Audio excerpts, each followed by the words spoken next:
Often today, we present things out into the world that are not quite who we are.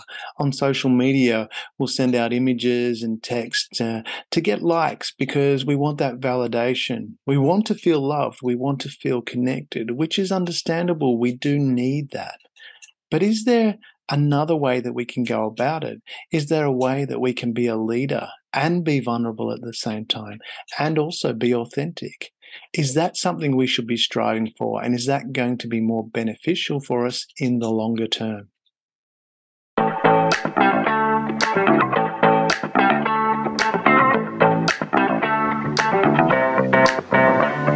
Welcome to Share.care, an all-inclusive community sharing experience, strength, and hope to create strong, healthy, and inspiring relationships. Share.care communities work toward every individual feeling safe, valued, and heard, free from the threat of danger, pain, or harm. Each episode, founder Damian Andrews explores the principles underpinning Share.care and invites expert special guests to share their knowledge so you can easily reap the benefits so many others experience. You hold the choice to create your future. Let it be with strong, healthy, and inspiring relationships. Hello and welcome to the Share.care podcast. Our belief is that global peace starts at home. Feeling safe, valued, and heard gives you a foundation to confidently step out and make the world a happier and safer place for everyone. Because in today's world, it's in your own selfish best interest to help others. Now, today, it is my great pleasure to welcome Sabrina Lindner. Sabrina is a professional coach and a mentor with over 10 years' experience in business management, leadership, and unlocking the human potential. She defines herself as a happiness coach. Sabrina says it is pure joy to see people develop a stronger sense of who they are and what role they play in the world. And she's the host of the podcast, 3 Candid Questions. Welcome, Sabrina. Thank you for having me. It's my pleasure to have you on the show. And what we like to do at the start of the show, and I didn't tell you about this, but what we're going to do is we're going to jump in the Wayback Machine. And you might remember this from a movie called Back to the Future. There was a DeLorean time machine. And when you jump in it and hit 88 miles an hour, you can travel through time. So let's do that. Let's jump in that time machine and travel back in time to some of the challenges that you faced in your life and that you overcome to lead to what you're doing now. Do you want to jump in that time machine and hit 88 miles an hour? Okay, let me jump into the time machine. I actually love that metaphor. And I would probably go back to the end of my high school. Yeah. I was always super sure that I wanted to study political science because I wanted to change the world. And I thought political science would be, a path to changing the world and making the world a better place. Yeah. But when I got actually admitted to the university of my choice and started studying political science, it was absolutely not what I wanted. And that was a super challenging moment in my life because I was stuck in this dream of mine that I thought would make me super happy, would enlighten me, and would fuel me to move forward with all my other dreams. And no, it was actually a very heavy, a very dark time. And I kept thinking, why am I stuck here? This is not my place. I don't relate to what the people say. I don't relate to what the lecturers say. It's all theory. To me, it had nothing to do with what I really wanted to do, which is like being hands-on and changing the world. So after one semester of trying it out and just suffering basically every day and feeling really, really miserable, I told my family, I can't do this. I need to do something differently. I need to get out of the conventional ways of doing stuff and just see the world and then decide. And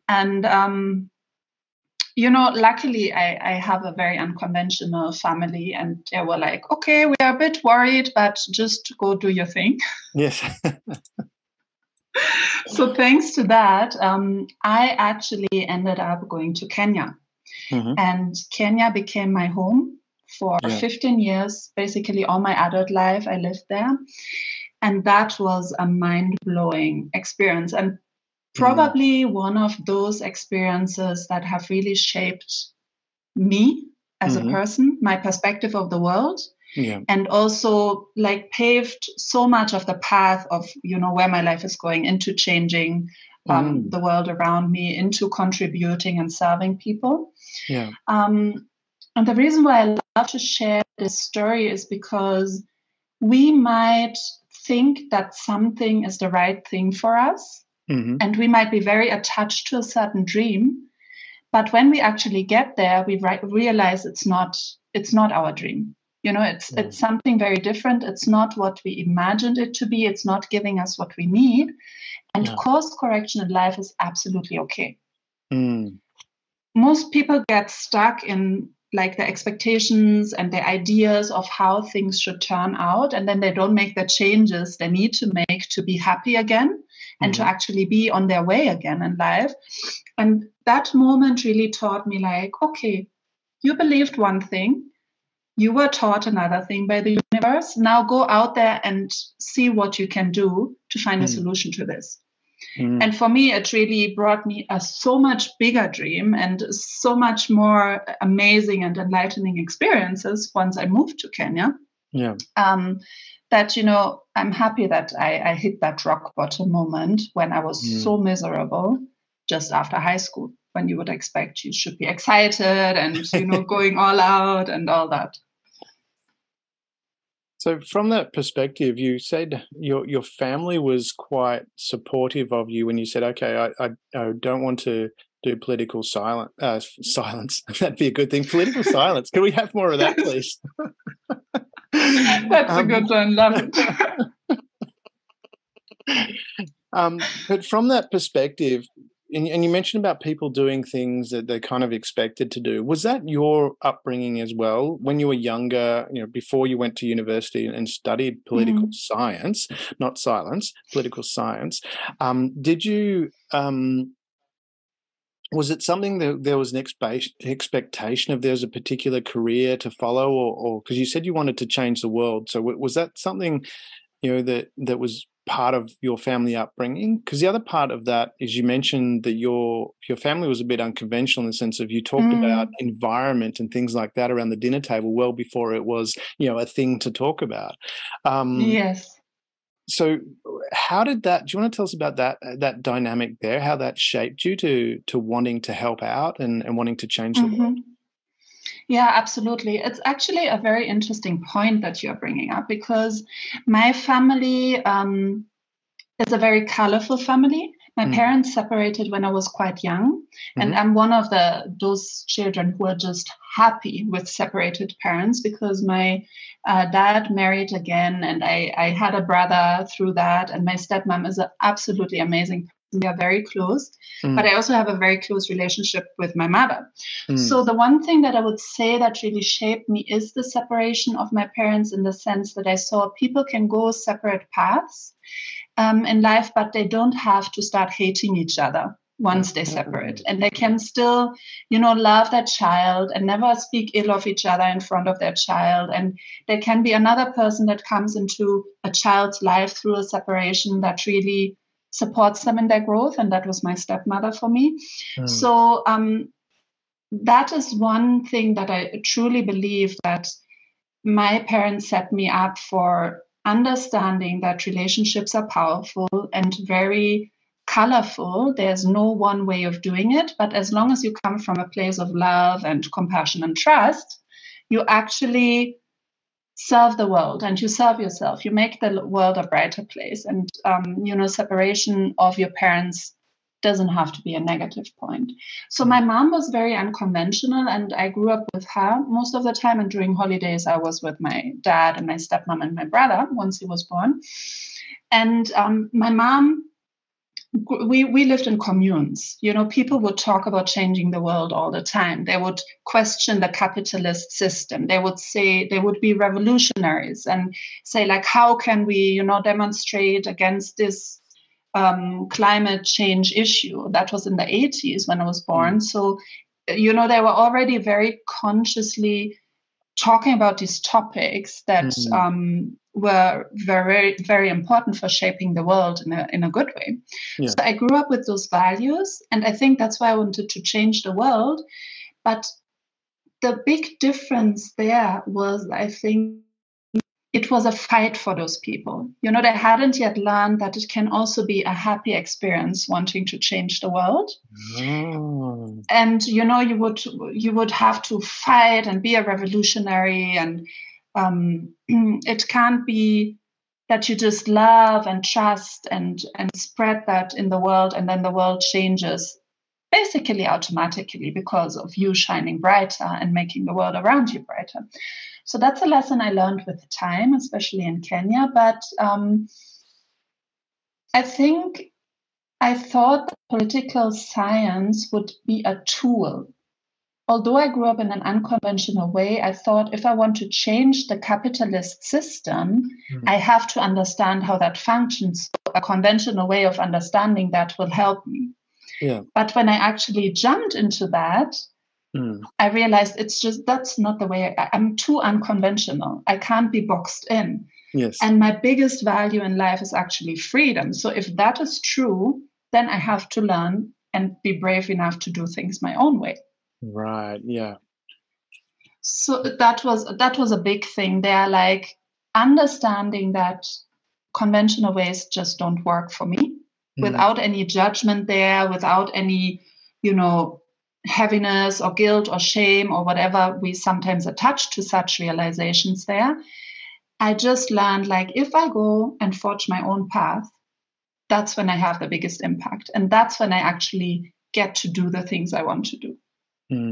So it sounds like from your perspective that in your home from a very young age, you had a lot of the support to be your own person, and you also had a lot of that love as well, to love of yourself. Yes. and love of other people. Am I hearing that correctly?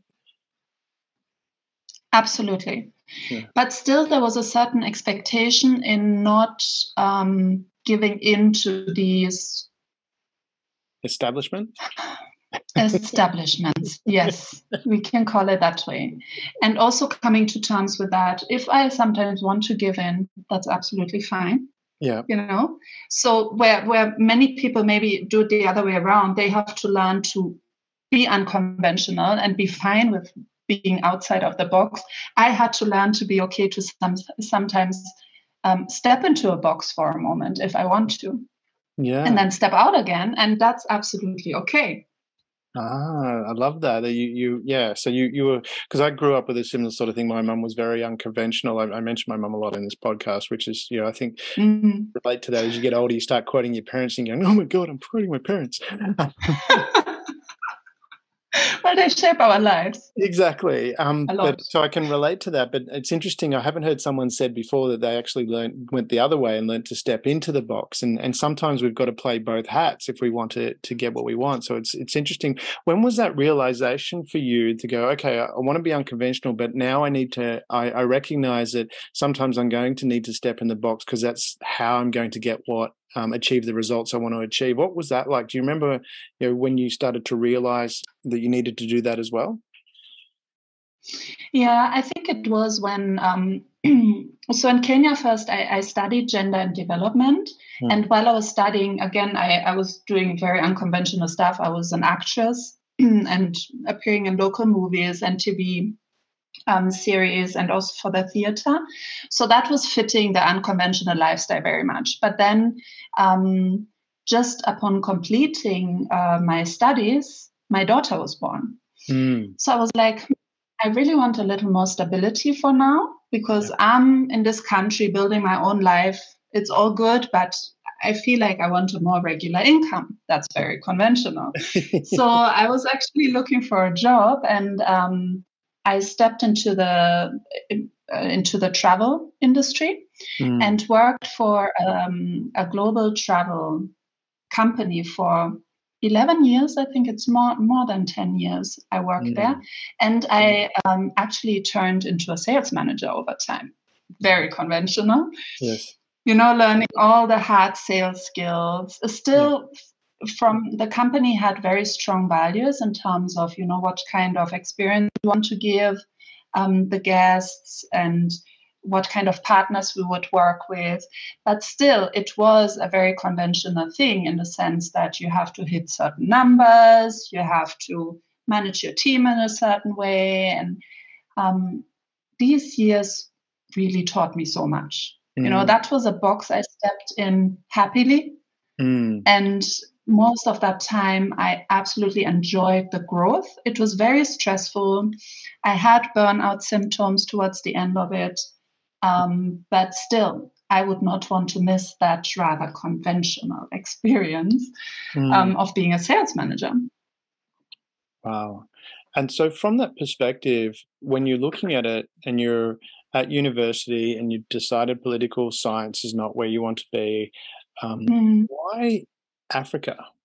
Out of all the places you could go or other things you could potentially do in your home around your family, what was the attraction to Africa? What drove you to go there? That's a very good question. I do think that the universe had already planned out that I had to go there. In the environment I grew up in, it was very global. So we would always have visitors from all over the world, be it Asia, be it Africa, be it the Americas. There was no limit to exposure in that sense. And Africa was always a continent that fascinated me. And, simply because also at home we would speak about the places that were not conventional and the places that would often be ignored. Just think of the truth. Like most world maps don't even show how big that continent truly is, how diverse it really is, how many millions and billions of people live there in so many countries.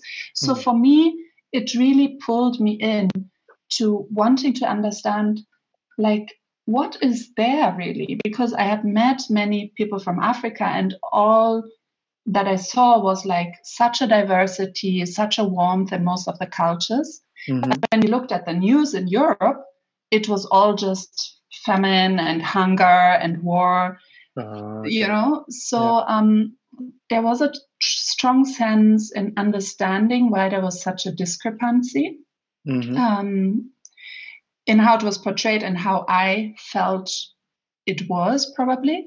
And at the same time, I really wanted to be free. I really, as much as my family is a very loving family, I wanted to create my own life and forge my own path. And therefore, I just wanted to go far, somewhere where it's uncharted, somewhere where I was truly challenged. It was just calling me to go. A sense of independence, was that part of Yes. Yeah, absolute freedom for me to decide on the kind of people I want to call my friends, on the type of house I want to live in, the type of job I want to have, just total freedom with no ties. And the interesting thing was that everything just fell into place for me to go there. I was going to ask about that. Was it scary at all? Because you're going to a completely different place, and I'm assuming you didn't have family or friends or anything like that there. No. You're packing your bags to go there. Did you travel by yourself, or did you travel with other people, or how did you plan that? What were you looking at to get there? And were you scared? Were you worried about traveling and changing your life completely?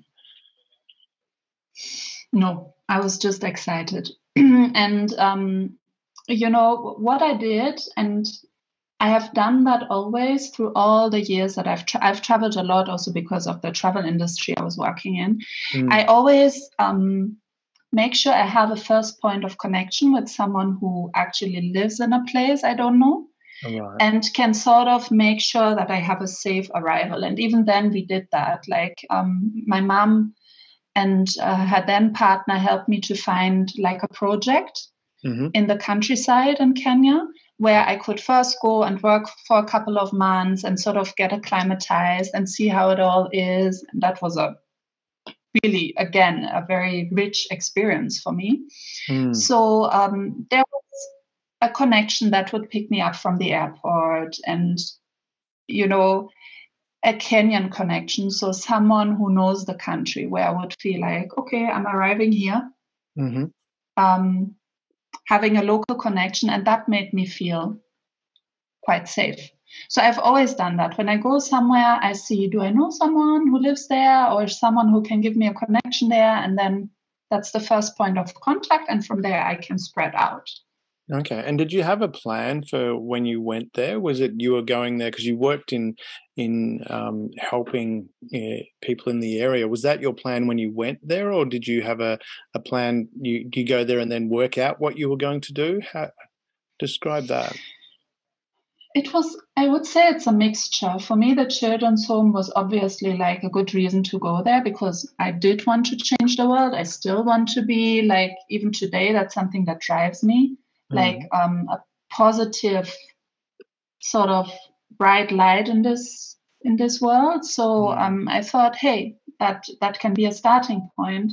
But the interesting thing was that then I felt so much at home so quickly that it just occurred to me one day, hey, check out the university in Nairobi. That's the capital city and the biggest city in the country. So I went there, and literally on that, there was a board with like posters and announcements, gender and development. And I'm like, that is amazing. That's what I want to do. And that's how I ended up studying gender and development. And, so that's why I'm saying sometimes when we overcome like a very dark and heavy moment in our lives, and then we just say, whatever, I'm just going to spread out and see what happens. Things fall into place. Yeah. But we need sort of a kind of unconditional trust that can happen also to us, and not just to other people who tell like amazing stories online or something. It can happen to any human being.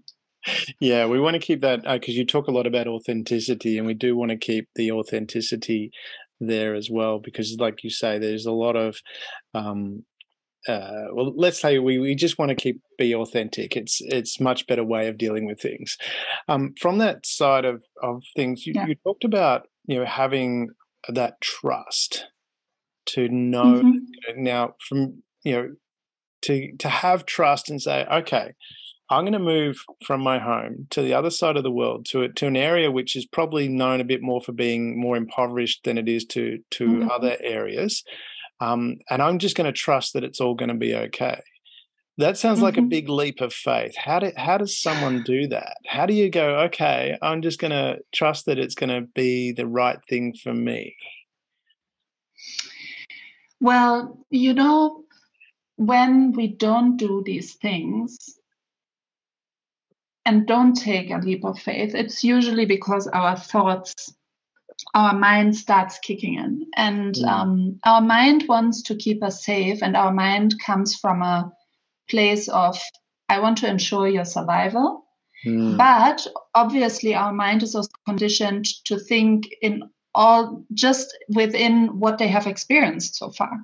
So, if I want to take a leap of faith moving from Germany to Kenya, my mind will probably start saying like, oh my God, like, as you just described, this is a country that is known for maybe more trouble than Germany, and you don't even know what you're going to do there. How are you going to work things out? No. All this chatter is going to start. And that is actually what holds us back. When we allow our thoughts, all these worries, all these fears, all these anxieties to flow through us, that's when we create barriers for ourselves. But when I think back at that time, I didn't even think about it too much. I was just doing. And I usually call that the free flow state, when you are just in alignment with what you feel is right, not what you think you should be doing or what other people around you tell you should be doing. No, just it comes from a deep place of intuition or gut, I would say, and you push your thoughts aside. I wasn't thinking that time. I was just saying like, I'm going there and then I'm going to work it out. Yeah. How did you? And is it that just from that perspective, it's not something that you can logically work out? You talked about coming from the gut. Is that more what we need to do in those moments? Is trust that gut instinct, quieten the mind, and just just go with what feels right. Is that what? Absolutely. Yes, absolutely. I believe, or also from my experience in my work, once a person quiets thoughts, or, especially the heavy negative thoughts, and just goes with their emotions, they do things that are amazing. They are in a state of alignment that we cannot have when our thoughts dictate us to be rational, or dictate for us to be realistic, in quotes, or follow expectations and conventions, because those are frames and boxes that might not fit us. They might fit other people, but not necessarily you. So when we follow our emotions, and I like to call it the gut or the intuition or instincts, whatever word suits you, that's when we are in alignment with our true essence. So for me, my true essence commands of me to be free in whatever I do. So if I follow that in everything I do, things just fall into place. I don't even really have to worry about that. Yeah. But once I let all my conditioned thoughts to flow through me and say like, oh my God, but Sabrina, then you might not be able to pay your bills. Or what about your children? Now I have two. So how will you cater for your children? Or no, all that chatter, that's when I stop. And I'm not in alignment anymore. I'm not in the free flow state anymore. And I cannot achieve what I truly want to achieve. Yeah. So was that part of too, if we go back to where that was, because I was just trying to put into the context of what you were doing. So you're at university, from there you decided to go to Kenya, and then you also did acting as well. So from saving the world to acting, they seem sort of juxtaposed there, because Hollywood's not, as much as they'd like to drive Priuses, they're really not. It's not the place where you would imagine that real, genuine saving the world. Sorry for you actors out there, but I've worked in the industry. I'm not speaking out of turn there, I don't think. But what was that drive, and where did that fit in? Was that something you did when you were younger, or was something you discovered when you were older? So one big part, I think, of my life, particularly, but generally of the human experience, I think, is creativity. Every human being is creative, and some of us just discover the artistic side of creativity early on. Like I used to draw, I used to write, I used to, especially comics. I used to draw a lot of comic books when I was young, write short stories, and I always knew. I used to be in the theater club in school. I loved all the artistic parts of creativity early on, and I knew I wanted to do something with that. I knew I wanted to be an actress at some point, and be on stages, but meaningful acting. Yeah. So, when one day I was outside university and someone just walked down the road and stopped me and said like, hey, do you act? That's how I got into acting. That's how simple a dream can come true. Yeah, the Jason Statham sort of audition. You're walking down the street and someone says, hey, do you want to come and be in this movie? Yeah, exactly. That's how it happened. And I was like, yeah, a little bit. Hey, come for the auditions right now. We are down there. Okay, coming. So I acted in a lot of, it was not Hollywood, right? It was Kenyan productions.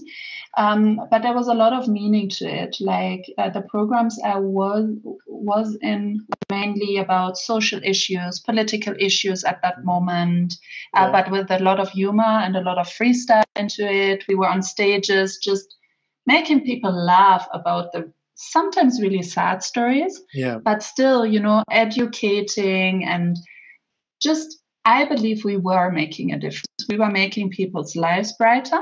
Yes. By acting it out in a humorous way. So they didn't feel so heavy anymore and so stuck. But at the same time, we were also educating, let's say, about child abuse or, HIV, or about like things that had happened in the political sphere that were not going well. So we were quite still making a difference in the world, I would say. I would agree with that from in my experience as well. As much as I joke about it, the element of entertaining where you create and make someone's life, to make someone laugh, adds something special to their life, especially going through a dark time, to be able to express things that might be a deep and difficult topic in a way that draws attention to it, in a using the word positive way. It's fabulous. And is that was your experience with that as well? Absolutely. I think we had very strong impact on the mindset of the people who are watching us, our audience. We were talking about gender roles, about domestic violence, like all the topics that you can think of that are important in a society. But since we were packaging it in a lighter and entertaining way, even the people who would otherwise shy away from these topics would be open to listen, and to sort of maybe take a lesson away from that. And that was, it was mind-blowing, actually, to be on a stage and have the entire audience bent with laughter. But you are really talking about something that's deep. And like, even if it's just 10 people out of those hundreds of people going home saying, I will do things differently from today, the ripple effect is already huge. Yeah. No? So, yeah. So I wonder about that. One of my favorite scenes from a movie, you've probably heard of the movie Crocodile Dundee. Yes. And there's a scene in that where they're in a high rise and at this cocktail party, and they're talking about a psychiatrist, and she says to him, well, you probably don't have a psychiatrist at Walkabout Creek. And he says, no, we just have a Wally. If you have a problem, you tell Wally. Wally tells everybody else, and no more problem. And I'm just wondering, from your experience, is that, not just from the acting side of things, but being able to, because I imagine from the stage where you were doing this, that you actually opened up conversations. Because I've had that experience myself where, bringing it up as a topic and getting people to talk about things that they probably otherwise wouldn't have, but then realize that they're not alone in what they're thinking about or their experience, that other people are experiencing the same thing. Was that part of what you experienced in that? And do you think, having more of those conversations of just being genuine, because we mentioned before about, social media and plastic and that kind of thing, is it more, let's get back to that authenticity and go, hey, look, I've got this is an issue I'm facing, and someone else goes, yeah, I got the same thing, and all of a sudden you're not so alone, and you're connected with people. Is that something that we need more of, and how would we do that? We absolutely need more of that. I think there's no limit to starting conversations. It's one of the most powerful things we can do as human beings in making a difference in the world, because we are talking about that. It would happen that I'm just in the supermarket in Nairobi and someone stops me and I'm like, hey, I saw the last show you did and it was amazing and this and that. And we just have a conversation about that. Yeah. And for one, it was obviously very energizing for me when people would start conversations. So I get a lot from that. But at the same time, the people would sometimes also ask about, hey, like, I was thinking this and that about that particular topic. What was your take on this? And then again, we have a chance to, spread a message of love and compassion and trust. And that is really powerful. And I actually think that in today's world, especially with like the social media and the connection that we can make with the entire world, basically through social media and the internet and so on, that we can do so much more with that, that we can be entertaining, but at the same time, as long as we portray the essence of who we truly are in that entertainment, we can teach so much. And that's what I always try to do when I put my videos out there, my shorts, or even the posts I write, and the podcast I host. I really want to make sure that it's a real topic I can identify with, that is honest from my perspective, so that, when other people consume that, I can open up real and honest conversations about that. Whether they have that conversation with me or with someone else or just with themselves, doesn't matter, as long as it's just like something that opens their minds and their hearts basically a little more. Because I wonder, what do you think it is when we look at the social media side of things and we have a lot of plastic out there? People are not representing who they are. They have all these filters on, and I'm older than I look. I don't have any filters on, and that's just who I am. And I'm quite happy to have no hair. And I think good for you. It was and I'm taking it in stride, because I think it was in GQ magazine or something, I can't remember, but the top 10 out of the top 10 sexiest men, 8 didn't have hair. So I went, yeah, I'm in good company. And I say that facetiously, of course, because I really don't care whether people like it or not. But what do you think it is that drives people to want to really impress by not being who they are? Because at some point you're going to have to show who you are. And let's take it to the extreme side of things. On a dating app, for example, if you're going on a dating app and your intention is to meet someone to have a relationship, and you're saying you're 52, for example, and you're pretending you're 38, and you've got a picture that's been eventually you're going to have to meet that person. So I'm always fascinated, what is the driver for people to do that when ultimately they're going to have to show up and show who they really are? And that's using a dating side of things, but even just general social media. What do you think it is that drives people to want to present something that they're not? It's a very good question. And I think, if we would go really deep into this topic, it actually turns out to be quite complex.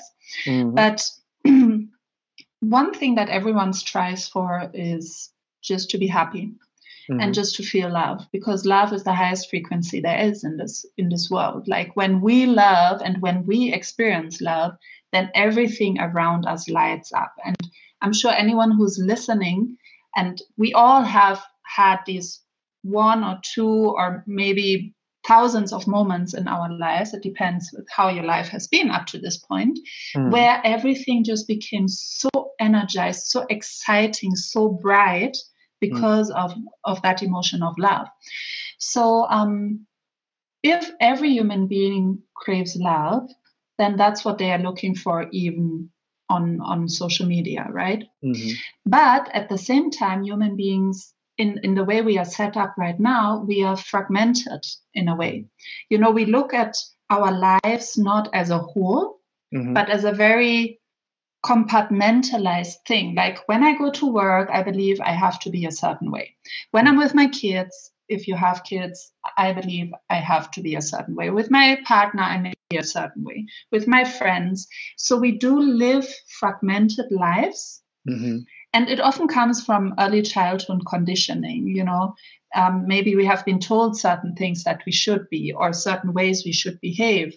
And then we try, because our mind again kicks in with all that chatter about, but you should. And if you don't, you will be kicked out of society, and you will be the laughing stock, and no one will love you. And, all those things come in.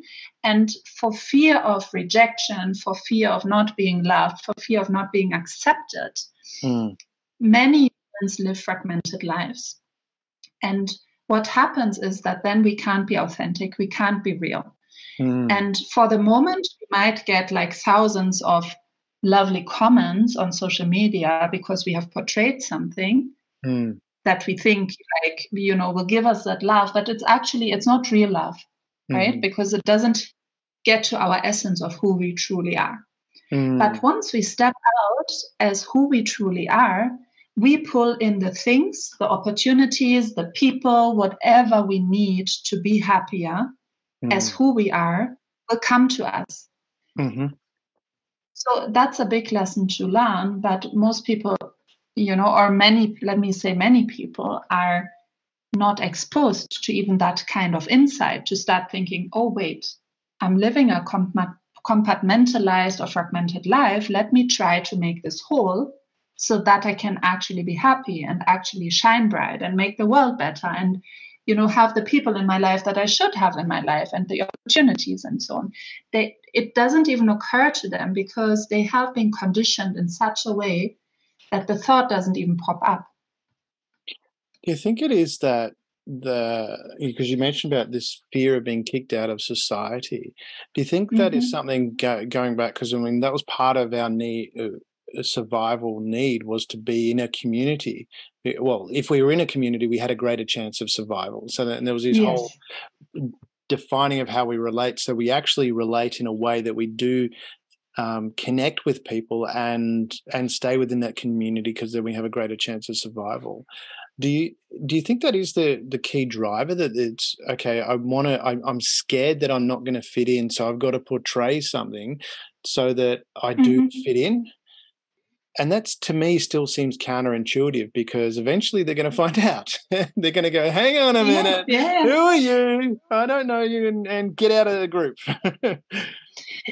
Absolutely. But you see, there are lots of studies about fear and about the basic instincts of survival that drive lots of our fears, even in today's modern societies. Yeah. And that, there's a disconnect between the fear that comes up and what our body wants to do with it, and how we should actually fear in today's society. So that's something humanity is still figuring out in its development and, in the way we evolve. So it is a key component in that. I don't think when someone portrays on social media something they are not, that they are thinking as far as, one day I'm going to have to meet them. Yeah. And then, the truth will come out. It's just the kick of appreciation and recognition, love for that moment that they are craving. But at the same time, keeping a safe distance so that no one can see the perceived, shortcomings that they think they have. So they're craving the hit, so to speak, in that moment, rather than thinking about it's just in that moment. Is that where you're heading with it?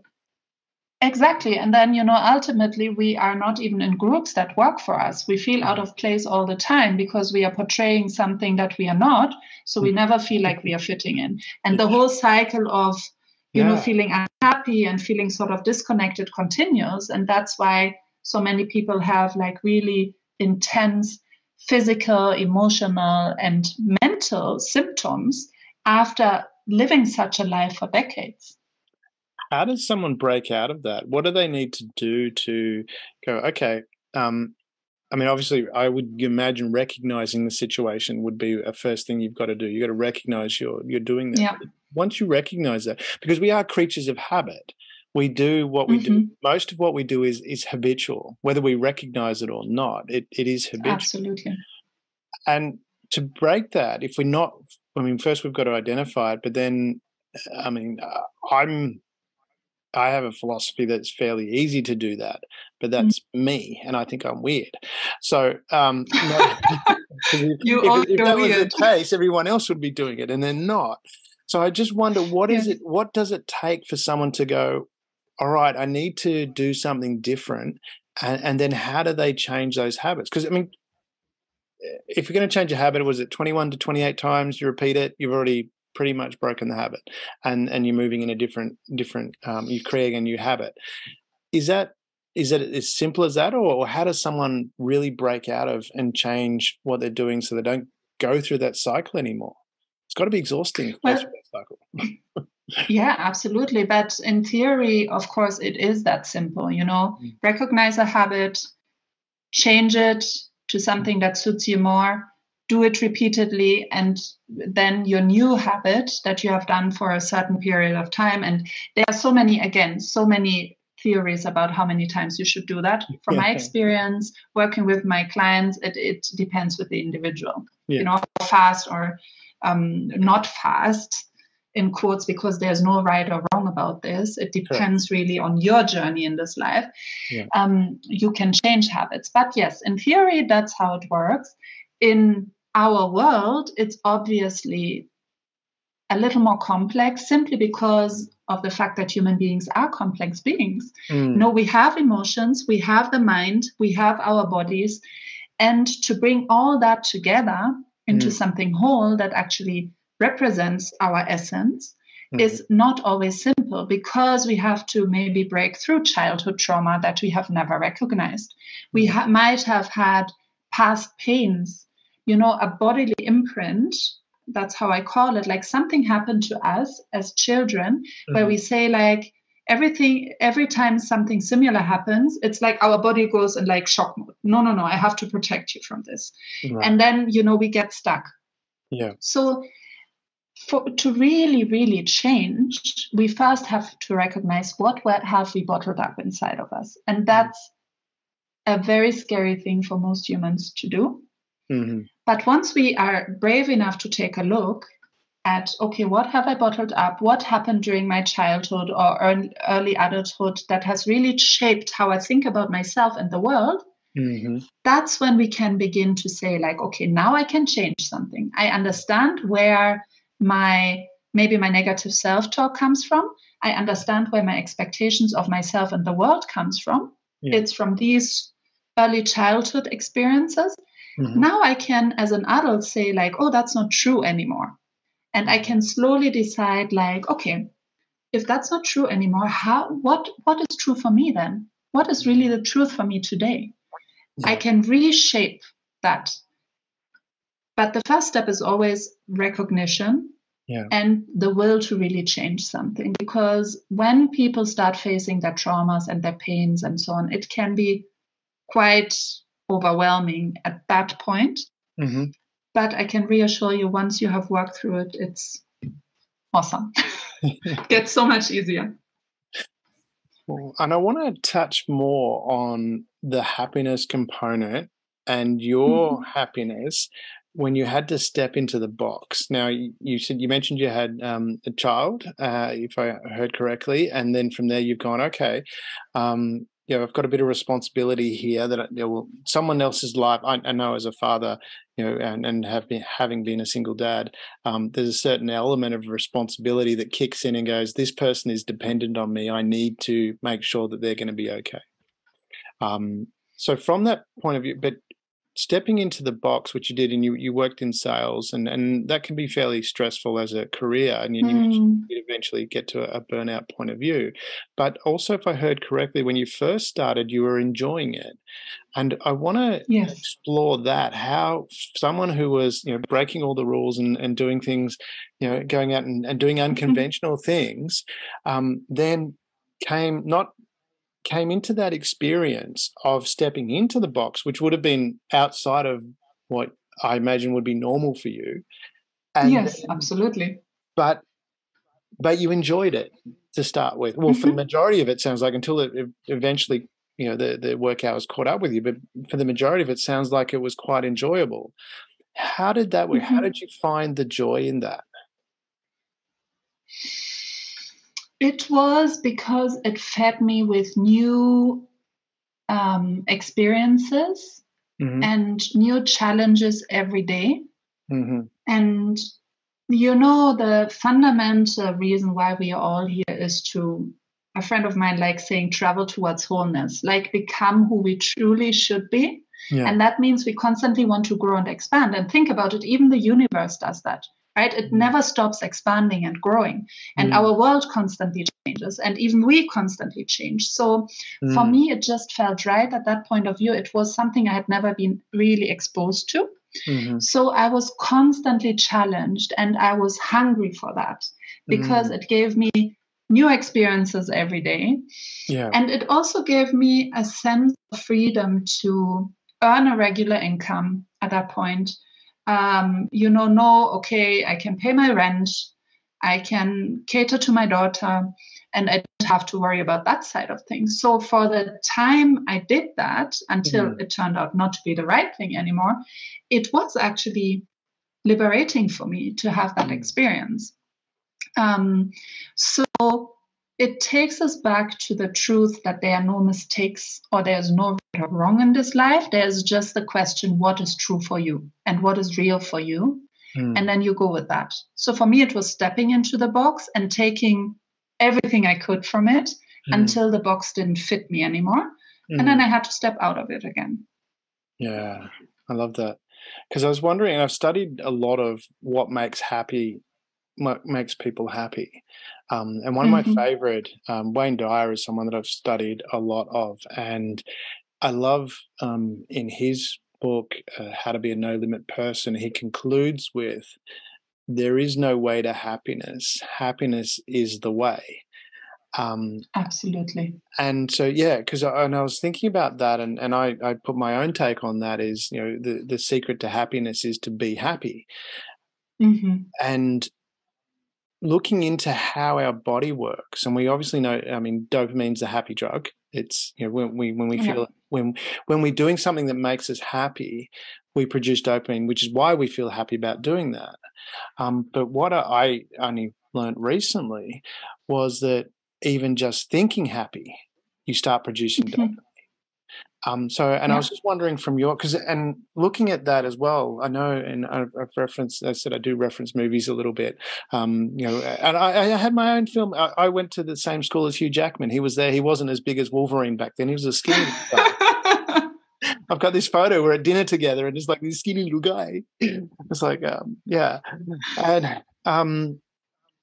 but I was wondering from that perspective, when I was thinking about it and looking at some things through history, and the first feature-length animated movie that was made, Snow White, when she's there, she's cleaning, she's singing "Whistle While You Work," and in Mary Poppins, they talk about she says, in every job that must be done, there's an element of fun. Find the fun and snap the jobs again.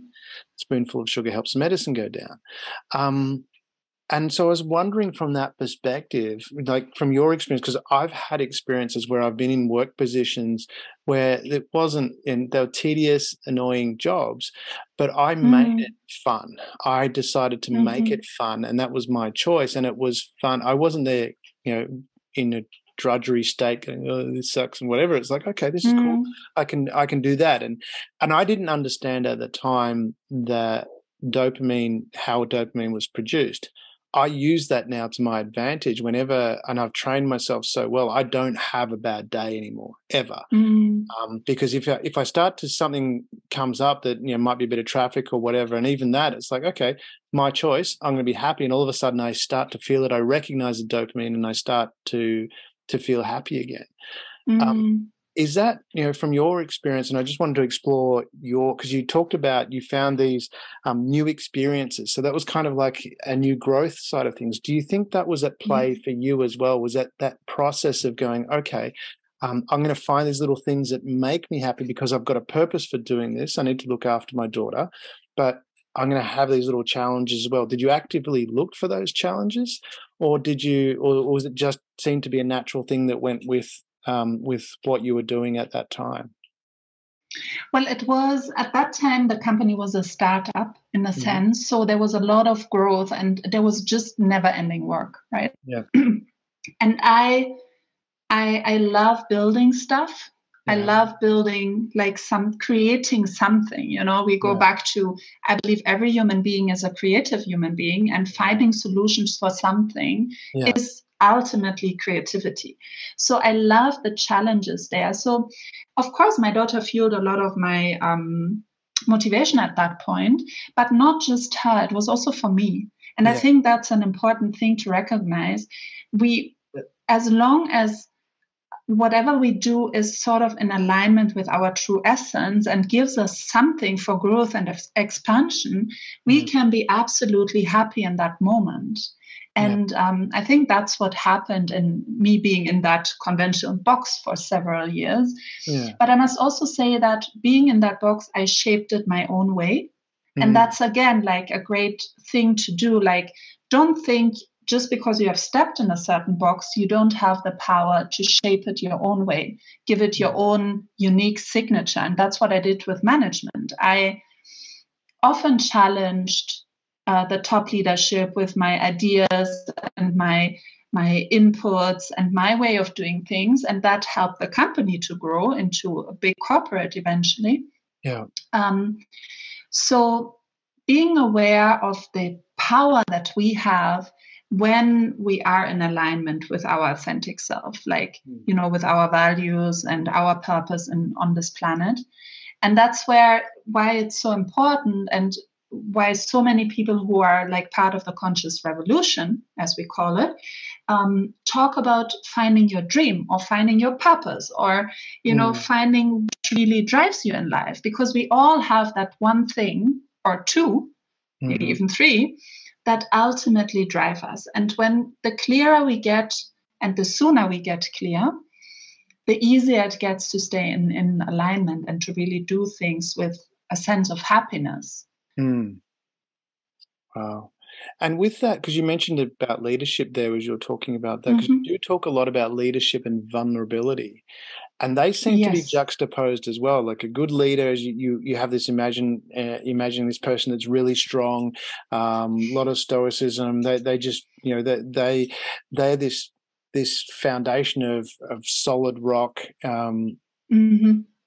But at the same time, you're talking about, when I'm reading the material that you've written, it's about finding the vulnerability in that as well. How do they connect? Do you want to, because it doesn't seem to be like if you're a leader, if you're showing vulnerability, that's more of a weakness is a perception, but you talk about it from a different perspective. Do you want to explain a little bit more about that?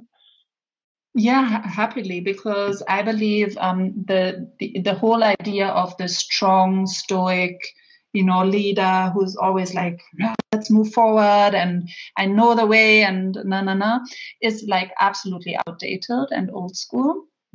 It still comes from those old capitalist concepts of, how a society should work and how a leader should truly behave. But when we look at today's society, we have already so much data on what a true leader really is. And also, if we look back at the people who had a true impact on changing the world, I'm just thinking of Gandhi or Nelson Mandela or Wangari Maathai, to name a few very impactful, unconventional leaders also, who shaped the world in a very vulnerable way. One person was imprisoned for 27 years. Another was a woman in Kenyan society fighting for environmental sustainability and was constantly put down as a woman and harassed as a woman. And Gandhi, we know he gave up basically everything just to serve his whole purpose. So true leaders, and that was true vulnerability, if we think about it. So true leaders, in the sense that they make a real impact in this world and make the world a brighter place, are authentic. And being authentic is always, to some extent, being vulnerable, because there's no human being who always knows all the answers. There's no human being who doesn't have a day when they look at a crisis that's maybe happening, let's say in your company or wherever it is, and think like, oh, how am I going to deal with this? Or gets a bit worried about something or gets sad about something. And also from my own experience as a sales manager and leading a team, the realer I was, the more my team members were willing to do basically anything. There was a real connection between me and my team because I was real. And even if sometimes decisions by the company were not easy to to digest by the team members, and they would feel pressured, I would always come from an angle, okay, I see your point. This is how I maybe as an individual feel about it, and this is why the company has decided that we should do this. And eventually we would sort of get down and do it. So vulnerability is a very powerful tool, and you can call it being real or being vulnerable, however you want to call it, but it's such a powerful tool for pulling people in as a leader. So actually it's the smartest thing you can do, because when people see who you really are, that's when they are truly impressed. Like, wow, you feel that way, but you have still achieved all that. You went through those challenges, but you have still achieved all that, So to me, it is absolutely not like counterintuitive. The two go hand in hand, and you can't separate vulnerability from being a true leader. is part of that vulnerability, because you mentioned Nelson Mandela, and I believe, if I Mm-hmm. read correctly, when he was growing up, his dad was a tribal leader. And his dad, when they went around and they met, and the leaders within the area met, and he was the leader of the leaders, his dad, and he mentioned that when he was there, his dad would have everyone else speak first. So he would listen to what everyone else had to say before he spoke. Is that Mm. part of that vulnerability, being able, as a leader, listening to all the different perspectives first before you putting your point out there? Is that what you're getting to with that vulnerability, or is it something different? No, that's definitely part of it. But I think it's also about just showing that no path is just smooth, you know? Mm.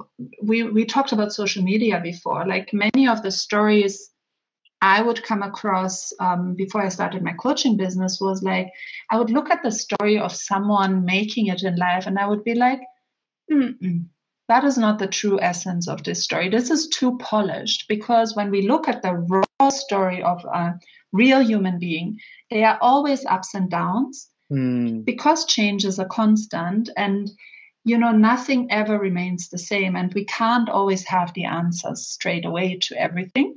That is just part of growing. Embracing the chaos is part of growing. So I think that is the part, and the other part of giving space to other people, of course, represents real power and real empowerment. Because if I always have to be the first to speak, it's a sign of being unsure of where you stand, actually. It's a sign of maybe even insecurity about your position.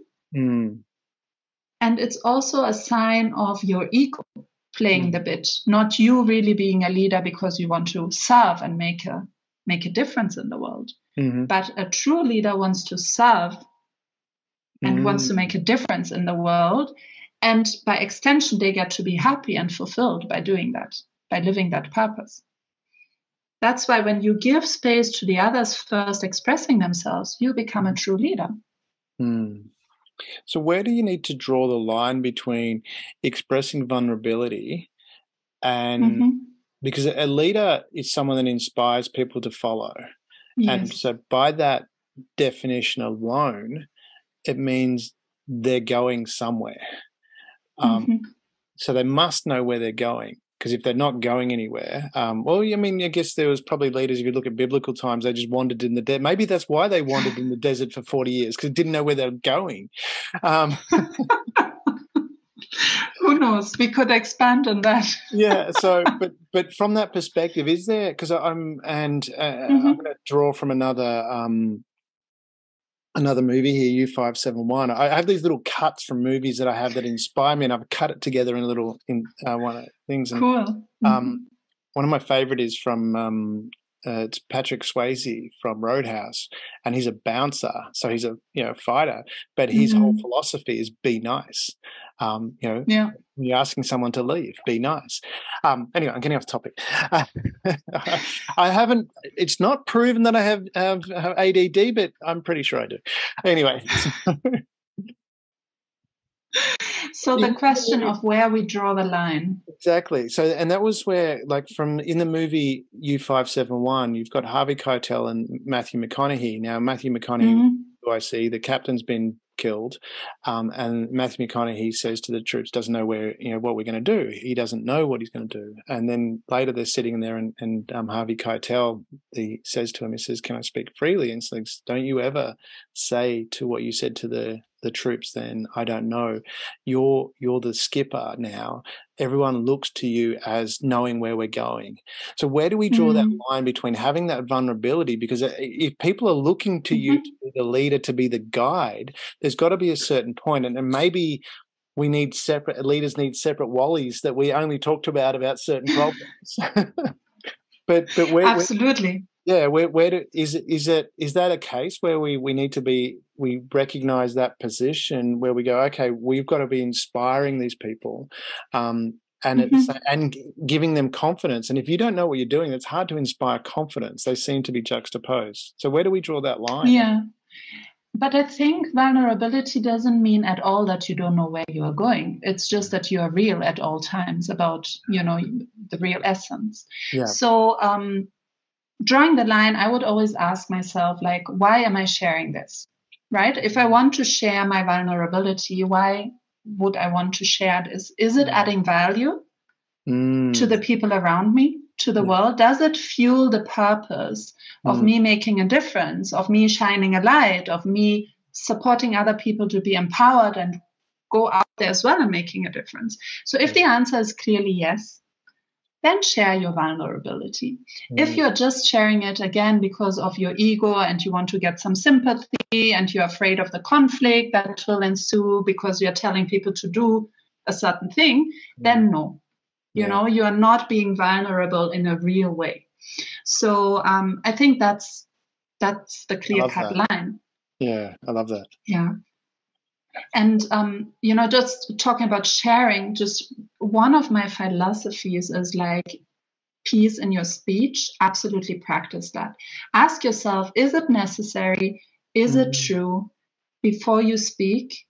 Because if you filter what you say at any point, and you can do that in seconds if you practice it a lot, then you really tell your people as a leader what they need to hear, and you can inspire them.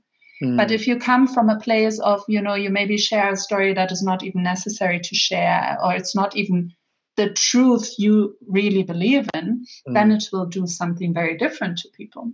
Yeah. So I love that. It's got to be relevant what you're saying as a leader. Yeah.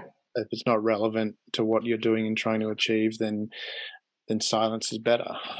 Silence is powerful. Absolutely. Silence is, even in sales, we were talking about my sales techniques. Golden silence as a sales technique is like one of the most powerful things, Exactly. So, well, as soon as you close, you shut up and the next person that speaks gets the sale. It's like if you speak, you're the salesperson, then you've just lost. You walk home with the goods. That's exactly. Well, and we teach that. I have a program that I work with corporates called Negotiation Magic, which it's a high-end negotiation tool, and one of the sources of power is silence. Most people don't like it.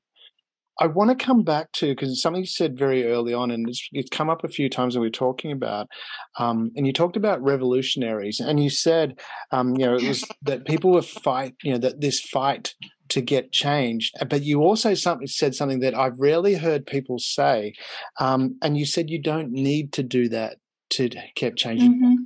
Do the fight. Do you want to expand on that? Because I love that, and I come from, as you're aware, I have a military background. I was in the SAS, so Special Forces, and I know lots of people in, who are very capable people who have the ability, both in the police, TRG, Tactical Response Group. They can be very violent people. They know how to deal with those kind of situations. But if you meet them in real life, outside of a circumstance where they might need to use that skill, you would never know. And they're very powerful at getting what they want in a non-revolutionary way. They've got the skill to do it in a violent way or in a revolutionary way, but they actually achieve a lot without using that skill, which is fascinating that these people who have that skill do that. And I was talking with another friend who talked about, actually, if you go back in history, the symbol for a warrior, the symbol was a broken spear. It was someone that had the power to do it but didn't. So I want to, because you mentioned about the revolutionary part, and I love that. And I grew up, in the 80s, and you had the tree huggers that used to, we call them, and they'd chain themselves to a tree in front of a bulldozer, that kind of thing. And I remember seeing that on a news kid, and it was really imprinted in my mind. Can you expand a bit on how to get that change without doing that revolutionary thing? Because to me, powerful way of doing it. But I'd love to hear your take on that and how that works from your perspective. I think it's really be the peace that you seek. I can't remember who said that right now, but it's one of the most powerful quotes I absolutely love, because so what's the peace that you seek? So when we are the peace that we seek, it really means that we embody the kind of world that we want to see. Yeah. And, the more people do that, the less conflicts there are, the less reasons to be violent there are, the more the world changes automatically. So it's sort of a ripple effect that we are talking about here. And it's just coming, I always say it comes from a place of love, compassion, and trust. And you are the peace that you actually seek in this world, because every human being ultimately wants to be in a safe environment. They want to be in an environment where they are cherished, where they are loved, where they can go about their business without having to worry all the time. So once we start to truly represent that, because most people talk about it, but not necessarily live it in their day-to-day life, that's the big difference.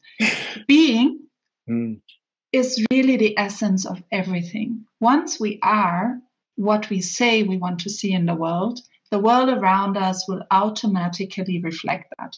And it will first be a small, like your immediate surrounding will be changed by you. But then those immediate connections we have changed will also change their immediate connections by living the peace more. And that's really what making a difference in the world is all about. So we can talk a lot, we can have all the different theories and strategies to, stop climate change and stop wars and all that kind of stuff. But nothing will be sustainable until human beings learn how to be exactly what they want to see in the world. And from my experience, that's most powerful. I love that you are the peace that you seek. And it's really interesting that you've said that, because, and as you were talking about that, I was thinking about a friend of mine who's a leading humanitarian who was working in London. And she was telling me that in a lot of areas she deals with, they have, the head government figures and things like that at these events that she's at. And they say, we've got to do this and got to do that. But no one's actually doing a practical thing. But it seems to me from what you're saying that they're not that they're seeking. They've got all these high ideals, but what you're talking about there, and this is where that revolutionary change, or not being the revolutionary change, actually just being the change, being the peace that you seek. I love that quote. I'm going to look that up as to who. I don't care who said it. I'm going to look it up just for completeness, but I love yes, exactly. So from that side, go ahead. No, I just wanted to say, you said something very fundamental there that is absolutely real. Like when we are what we want to see in the world, that also means that our actions are aligned with that. And, that then also we can get what we actually love to see or love to have for ourselves. Like it's so... for most people, it means like I have to sort of fight for my dreams to get to come to pass. I have to make sure that I'm not left behind, or whatever the rat race mentality. But once we are exactly that beautiful, bright, loving world that we want to see, and our actions will automatically again bring us what we need to see also our needs fulfilled. So basically, in the end, everyone is going to be much happier if we live like that. Yeah. No, I love that, the way you're talking about that, because I look at that from my own perspective in my life. And it was one of those things, and it kind of stands out. Again, I'm going to quote my mum here. But she said, walk around with a smile on your face, because then people will wonder what you've been up to. And it was like, but that was part of the motivation, but also too, again, I'm going to quote a movie, Crocodile Dundee, where you have the scene where he goes to New York and he's just walking around to everybody saying g'day, g'day, g'day. And I can do that in Australia, and I can do that. But I found it's really, for me, I walk into the environment expecting everyone is going to be really lovely and really nice, and I treat them that way. And even times when I might be walking down the street now, I've noticed, because I would just, if someone looks at me, I would smile. I don't know who they are, but I'll smile, g'day. And I do that too. Yeah, exactly. And you get these amazing responses. But I also notice now there's times when I don't look at people. I might be deep in thought, so I can have a very serious face. I've had people tell me, you don't have a smile. I go, no, I'm just thinking. And but I have this thinking face on, But now I've noticed people turn to me and they will just smile at me, and it's like, oh, and I'm like, I've got my thinking face. Aren't I angry or something? You know, but it's just fascinating what you're talking about. And I said, I've written it down here. You are the peace that you seek, and it's hard to explain. How do you teach people that? Well, I'm going to use the other, because I've actually believe you can't teach people. People can only learn. But how do you help people come to that awakening that you just need to do this, you just need to have that trust, and your whole world will change? Because I know from my perspective, my life wasn't always easy. I made it difficult. I'm gonna be honest. I mean, Cher's first principle is personal responsibility. I know I made my life difficult. How do you help people get that awakening? I mean, it's a bit different for everyone, but what I usually start with my clients, for example, is small things that can prove to them that already their day, and our daily routine is really what makes our life. It's funny that people spend so little time on shaping their day-to-day routine in a beautiful way that makes them happy and fulfilled. Yeah. Although that's actually what is most of your life. You go to work in the morning, you take care of whatever you need to take care of during the day, but most people neglect that part of their life a lot. So I usually start with, number one, getting people down to, okay, what's my true dream? Or I call it a burning desire. So that they understand what can fuel them to make changes in their life. Yeah. And then the next step is really to think about, okay, with what emotions do I want to wake up in the morning, walk through the day with, and go to bed with? And then we think of small things every day that we can do to generate those emotions. Maybe it's just, flipping your morning routine around a bit, or having a different way to work, or starting the yoga practice you have always wanted to start, or just things that are easy to incorporate, that don't overwhelm you in the beginning, but you can prove to yourself, this actually works. I'm feeling different. And from there, you generate the energy to make bigger changes, to maybe even leave your job that has made you unhappy for decades, and now you start on your own path, or whatever it is. So it's really proving to your system, hey, it can be done a different way.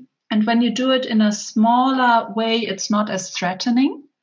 So you can step by step learn how to reframe your entire way of living. And then you can become like the peace that you seek, step by step. But it's a very practical way of doing it. There's, and that's why it's magical, actually, because you start feeling better in your day-to-day life. And that's what makes you happy in life. It's not the end result. That's why, we often wonder, why are rich people, in quotes, rich, unhappy?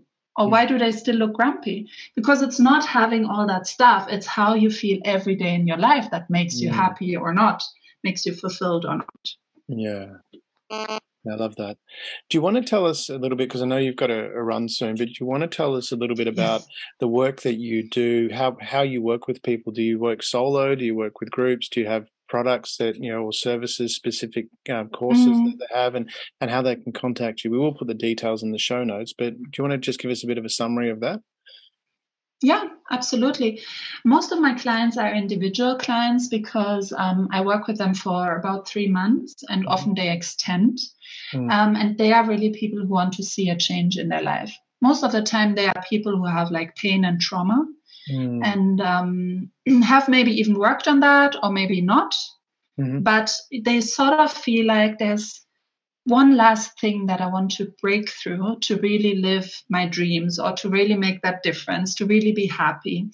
So that's why it's often individual programs, but I also have small groups that it's more like a study group, right? I call it the unicorn cycle, where we come together and we just experience that magic of being happy, and how to get there is what we do there. So whatever suits a human being, just reach out to me, start a conversation about what you want to achieve, why you are reaching out, and we can see from there. I love tailor-making my programs to what my clients actually need, because every individual is on their own unique journey. Love that. That's awesome. Do you want to tell people what's the best way to reach you as well? Well, you can reach me on Instagram, on LinkedIn, or you can just drop me an email, hello@sabrinalindnercoach.com, and I always respond. Awesome. Yeah, and we'll put those details in the show notes so people can reach out to you that way. Before we go, and I did give you a heads up to this, but can you share with the audience, if you're going to give them, a key takeaway, a key nugget, a key wisdom or wisdoms, what would it be? What would you want them to take away? What would be the one thing or several things, up to you, that you want them to take away from this?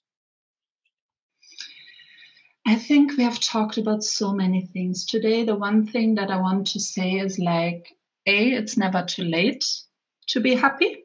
And B, it's never too late to ask for help, because those are the two things that I hear a lot, like the fear of getting the process started and acknowledging something is not right.